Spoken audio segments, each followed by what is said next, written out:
My dream has always been to work on the railroad. I've always wanted to become a locomotive engineer. I had the opportunity to sit down with some railroad employees and was able to ask them a few questions about their job. My name is Adam Kucher. I work as a locomotive engineer for Keolis. I've been working here since 2011. I started as an assistant conductor and then a conductor and now an engineer. Hello, my name is Evan Peralt. I work as a conductor for Keolis Commuter Services. I've been here since 2015. I've worked with Adam personally. He was my first engineer that I ever worked with when I became a conductor, and yeah, happy to be here. As a railroad employee, you will find that your days are very structured. There are many things that you need to do before you're even able to begin moving the train. A day in the life of a locomotive engineer is we sign up in one of our outlying points, whether it be Rockport, Newburyport, Haverhill, Wachusett, or Boston. The first thing we do is we meet the other members of our crew, typically a conductor and a trainman. We go to our equipment, which is in a yard, and we inspect the equipment to make sure that it has been inspected overnight by the mechanical forces. Then we would take our train out of the yard to the station where we'd start our day. We'd bring a train into Boston. We do a couple trips in between that.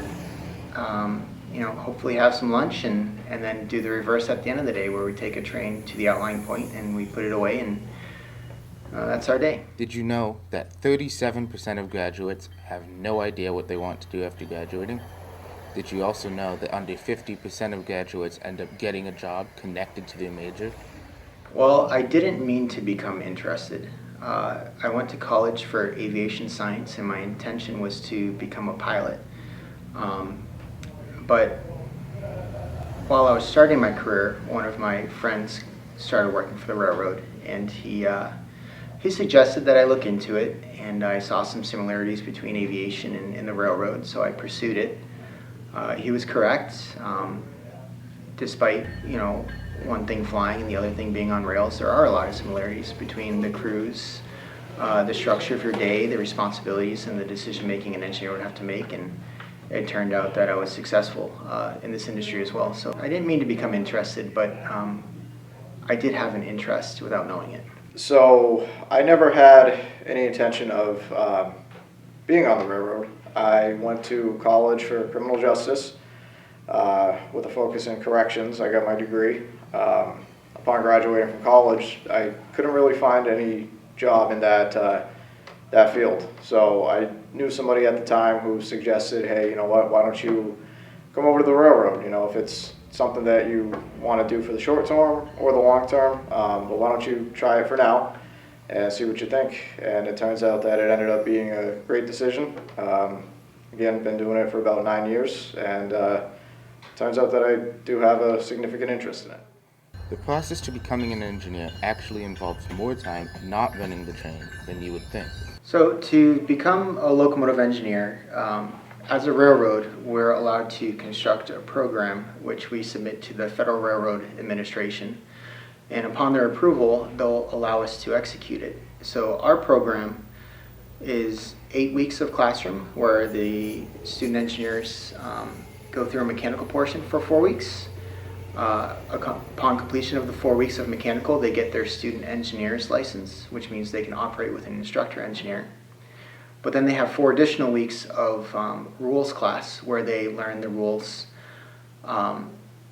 as far as how we operate our trains on this railroad. Once they complete the 8 weeks of classroom, there's typically 6 to 8 months of running with an instructor. So they're getting on-the-job experience under the supervision of an instructor, running the train for the instructor until they develop the appropriate amount of skills, normally around 500 to 1,000 hours of runtime with an instructor. And once they've completed that runtime, they test out of it with a road foreman, and they can then be issued a license to be a Class 1. Becoming a conductor is pretty expensive and involves just as much, if not more time in the classroom than an engineer. So to become a conductor, it is kind of extensive. You first have to go through a class to become an assistant conductor. And what that entails is about an 8-week period of being in the classroom, learning about the rules, the basic rules of the railroad, learning about picking up and collecting tickets and revenue, which is a big part of our job. Once you make it through that portion of being an assistant conductor, you end up going back to class several months later to become a conductor. The conductor classroom portion is a little bit more intensive. It's more focused on rules and expanding the knowledge that you acquired when you were an assistant conductor. Once you make it through the classroom portion of being a conductor, you then have to qualify on what they call the physical characteristics of the rail. So that's learning mileposts, crossings, signals, and you have an allotted amount of time. You work with the training department here, and once you complete that portion, you get your conductor certification and you are allowed to work as a conductor. As a railroad employee, you'll see the time demands to be difficult. How you decide to handle these can make quite the difference. Well, once you have the job on the railroad, you can invest yourself into or committing to a course to become an engineer.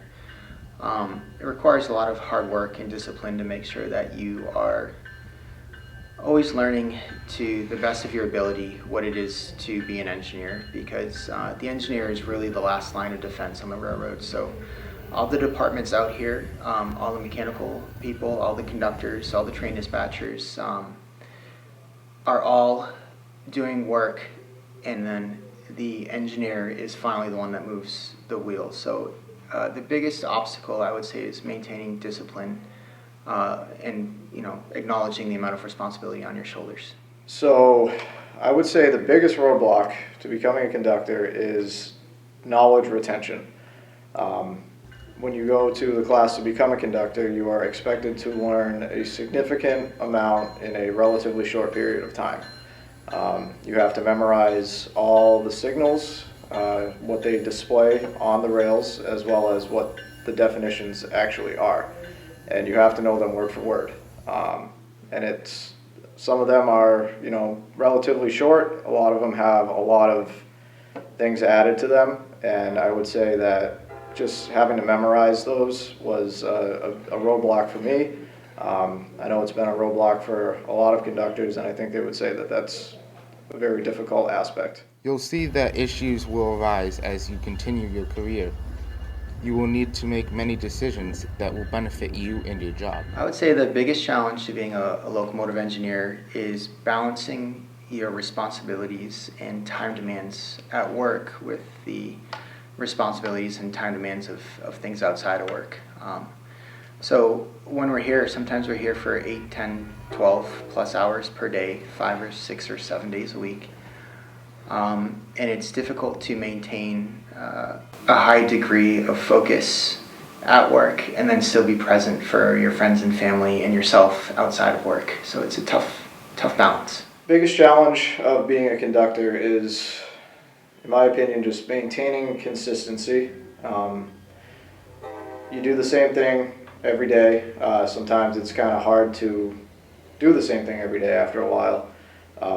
But it's a very safety sensitive job. You're in charge of your own safety, your crew's safety, passenger safety, and you can't afford to slip up in any one of those circumstances. You have to be alert, you have to be aware of your surroundings.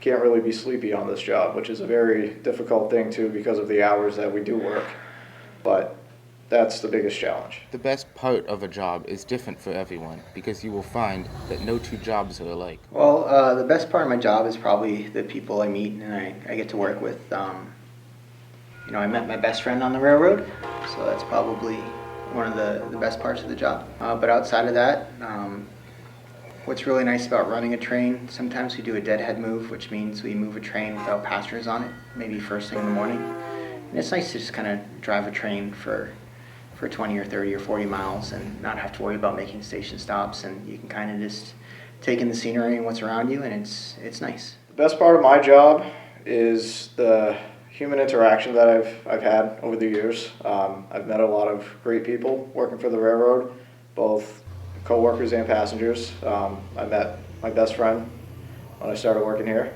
and I could write a book on all the crazy scenarios that I've witnessed and been a part of over the years. You know, a whole back catalog of experiences and stuff that I see on a nightly basis when I'm trying to go to sleep. The stories, I have a lot of stories to tell a lot of people, and it's all because of the people that I've met along the way. The rail industry is a vital part of the U.S., and as such, one would wonder if it is worth pursuing. I would say 100%. We provide a necessary service to people.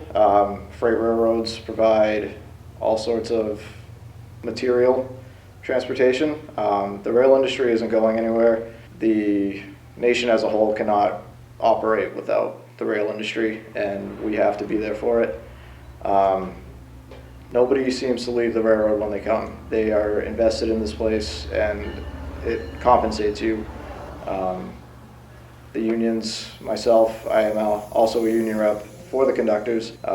We ensure that everybody is, well compensated and get what they deserve for working the hours and putting in the time that they do.